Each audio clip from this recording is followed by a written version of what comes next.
திருவண்ணாமலை அண்ணாமலையார் கோயிலில் நடைபெறும் கார்த்திகை தீபத் திருவிழா கொடியேற்றம் மற்றும் 10 நாள் திருவிழாக்களும் உட்பொருளைக் கொண்டதாக அமைந்திருக்கிறது. அந்த வகையில் கொடியேற்றம் என்பது மும்மலத்திலே அமிழ்ந்து கிடக்கின்ற ஆன்மா தீட்சை முறையினால் பாசபந்தமற்று சிவஞானத்தைப் பெற்று பதியின் திருவடியை அடையும் முறைமையை கொடியேற்றம் காட்டுகிறது. கொடிக்கம்பம் விளக்கமாகத் தோன்ற சீலை அதிலே ஒடுங்கிக் காணப்படுதல் சிவத்தில் ஆன்மா ஒடுங்கி நிற்பதை குறிக்கின்றது. கொடிமரம் பதி எழுத்தாகிய சி எனும் எழுத்தையும் கொடியேற்று கயிறு சக்தி எழுத்தாகிய வா எனும் எழுத்தையும் கொடி சீலையில் எழுதப்பட்ட இடப்பதேவர் உயிரினை குறிக்கும் யா எனும் எழுத்தையும் கொடி சீலை நா எனும் திரோத எழுத்தையும் தருப்பை கயிறு மா எனும் மலை எழுத்தையும் குறிக்கும்.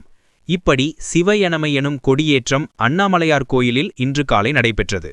கார்த்திகை தீபத் திருவிழா தொடங்கிய இன்று அதிக அளவிலான பக்தர்கள் அண்ணாமலையாருக்கு மாலை அணிந்து விரதத்தை துவக்கினர்.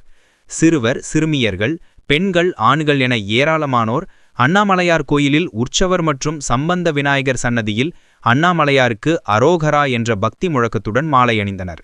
10ஆம் நாள் விழாவில் இவர்கள் மகாதீபத்தை தரிசித்து விரதத்தை நிறைவு செய்வார்கள்.